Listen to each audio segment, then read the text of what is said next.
Doctor ನೀವು ಹೇಳಿದ್ರಿ winter ಮತ್ತು ರೈನಿ ಸೀಸನಲ್ಲಿ ಈ ಸೋರಿಯಾಸಿಸ್ ಸಿಂಪ್ಟಮ್ಸ್ಗಳು ಜಾಸ್ತಿ ಕಾಣಿಸ್ಕೊಳ್ಳುತ್ತೆ ಅಂತ. ಯಾಕಾಗಿ ಜಾಸ್ತಿ ಕಾಣಿಸ್ಕೊಳ್ಳೋದು ಈ ಸೀಸನಲ್ಲಿ? ಸೊ ಹೆಚ್ಚಾಗಿ ಈಗ ಸೋರಿಯಾಟಿಕ್ ಲೆಷನ್ಸ್ ಅಂತ ಹೇಳಿದಾಗ ಸ್ಕಿನ್ ಸೆಲ್ಸ್ ಬಿಲ್ಡಪ್ ಆಗುವಂಥದ್ದು. ಸೊ ಯೂಶ್ವಲಿ ವಿಂಟರ್ ಅಥವಾ ರೈನಿ ಸೀಸನ್ಸಲ್ಲಿ ಜಾಸ್ತಿ ಆಗುತ್ತೆ. ಆ್ಯಂಡ್ ಸ್ಕಿನ್ ಡಿಹೈಡ್ರೇಷನ್ ಆಗುವಂಥದ್ದು.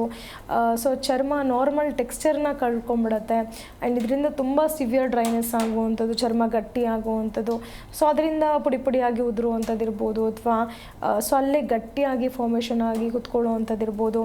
ಸೊ ಈ ಸಮಸ್ಯೆ ಯೂಶ್ವಲಿ ಸೀಸನಲ್ ವೈಸ್ ಬಂದರೆ ಜಾಸ್ತಿ ಆಗುತ್ತೆ. And along with that so ಅವ್ರಿಗೆ ಕೆಲವು ಫುಡ್ ಐಟಮ್ಸ್ ಲೈಕ್ ಬ್ರಿಂಜಾಲ್ ಇರ್ಬೋದು, ಸ್ಟಾರ್ಚಿ ಬೇಸ್ಡ್ ಫುಡ್ ಐಟಮ್ಸ್ ಇರ್ಬೋದು. ಸೊ ಅಂಥದನ್ನು ತೊಗೊಂಡಾಗಲೂ ಕೂಡ ಅವ್ರಿಗೆ ಸಿಮ್ಟಮ್ಸ್ ಟ್ರಿಗರ್ ಆಗಿ ಮತ್ತಷ್ಟು ಜಾಸ್ತಿ ಆಗೋದನ್ನು ನೋಡ್ಬೋದು. And along with that if they are suffering from underlying disorders like thyroid ಇರ್ಬೋದು, ಡಯಾಬಿಟಿಕ್ ಇರ್ಬೋದು, ಸೊ ಬೇಗನೆ ಇನ್ಫೆಕ್ಷನ್ ಆಗೋದಕ್ಕೆ ಶುರು ಆಗುವಂಥದ್ದು. ಸೊ ಆ ಸಮಯದಲ್ಲಿ ಕೂಡ ಹೆಚ್ಚಾಗಿ ನಾವು ನೋಡ್ತೀವಿ. ಆ್ಯಂಡ್ ಈ ಸೋರಿಯಾಸಿಸ್ ಅಂತ ಬಂದಾಗ ಸೊ ಅವ್ರಿಗೆ ಕೆಲವು ಫ್ಯಾಕ್ಟರ್ಸ್ ಲೈಕ್ ಅಗ್ರವೇಟಿಂಗ್ ಫ್ಯಾಕ್ಟರ್ಸ್ ಅಂತಲೇ ಹೇಳ್ಬೋದು. ಸೊ ಅವರ ಲೈಫ್ ಸ್ಟೈಲ್ ಚೆನ್ನಾಗಿರೋದಿಲ್ಲ. ಹೆಚ್ಚಾಗಿ ಸೋರಿಯಾಸಿಸ್ ಬರುವಂಥದ್ದು ಆಟೋಇಮ್ಯೂನ್ ಅಂದರೆ ಯಾವುದೇ ಕಾರಣಗಳಿಲ್ಲದೇ so over active immune system ಅಂದರೆ ನಮ್ಮ ದೇಹದ ವಿರುದ್ಧ ಆ್ಯಂಟಿಬಾಡೀಸ್ ಕೆಲಸ ಮಾಡೋದಕ್ಕೆ ಶುರು ಮಾಡುತ್ತೆ. ಸೊ ಅದರಿಂದ ಮೋಸ್ಟ್ ಆಫ್ ದಿ ಕೇಸಸಲ್ಲಿ ನೋಡ್ತೀವಿ. ಆ್ಯಂಡ್ ಅನುವಂಶವಾಗಿ ಕೂಡ ಬರ್ಬೋದು. ಆ್ಯಂಡ್ ಹೆಚ್ಚಾಗಿ ನಾವು ಮೇಲ್ಸ್ ಆ್ಯಂಡ್ ಫೀಮೇಲ್ಸ್ ಇಬ್ಬರಲ್ಲೂ ಅಫೆಕ್ಷನ್ ಆಗೋದನ್ನು ನೋಡ್ತೀವಿ. ಅದರಲ್ಲೂ ಲಾಟ್ ಆಫ್ ಸ್ಟ್ರೆಸ್ ಇರ್ಬೋದು, ಟೆನ್ಷನ್ ಇರ್ಬೋದು, ಒತ್ತಡವಾದ ಜೀವನ ಶೈಲಿಯಿಂದ ಸೊ ಹೆಚ್ಚಾಗಿ ಸೋರಿಯಾಸಿಸ್ ಅಥವಾ ವಿಟಿಲಿಗೋ ಅಂತ ಕಾಯಿಲೆಗಳು ಕೂಡ ಕಾಣಿಸ್ಕೊಳ್ಳುವಂಥದ್ದು. ಆ್ಯಂಡ್ ಕೆಲವು ಕೆಮಿಕಲ್ಸ್ ಅಂತಲೇ ಹೇಳ್ಬೋದು, ಲಾಂಗ್ ಟರ್ಮ್ ಪೆಸ್ಟಿಸೈಡ್ಸ್ ಇರ್ಬೋದು, ಇನ್ಸೆಕ್ಟಿಸೈಡ್ಸ್ ಇರ್ಬೋದು.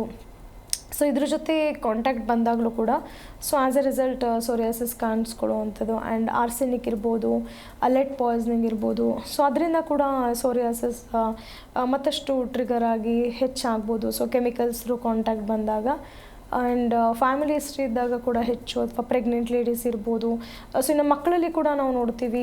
ಸೊ 2 years ಪ್ಲಸ್ ಏಜ್ ಗ್ರೂಪಲ್ಲಿ ಕೂಡ ಈ ಸೋರಿಯಾಸಿಸ್ ಅನ್ನೋ ಕಾಯಿಲೆ ಕಾಣಿಸುತ್ತೆ. So in that case most of the ಕೇಸಸಲ್ಲಿ ದ ಕಾಸಸ್ ಆರ್ ಇಡಿಯೋಪಥಿಕ್ ಅಥವಾ ಫ್ಯಾಮಿಲಿ ಹಿಸ್ಟ್ರಿ ಇದ್ದಾಗ it can be at the early age we can see ಅಂತ ಹೇಳಿ.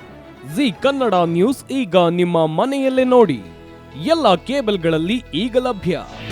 ನಿಮ್ಮ ನೆಚ್ಚಿನ ಜಿ ಕನ್ನಡ ನ್ಯೂಸ್ ಈಗ ಸನ್ ಡೈರೆಕ್ಟ್ ನಲ್ಲಿ number 292, Tata play number 1664, Jio TV number 1334, NXT digital number 30, in cable number 30, city networks 51, U digital number 162, GTPL number 17, Rockline telecommunications number 42, Shri Basaveshwara cable number 168, rural cable network 60, Vinayaka digital 57, Abhishek cable 821, city channel 53, Siddeshwara cable network 57, V4 digital Infotech 628, Surya digital networks 53, Gajanan digital number 836, Malnad infotech private limited number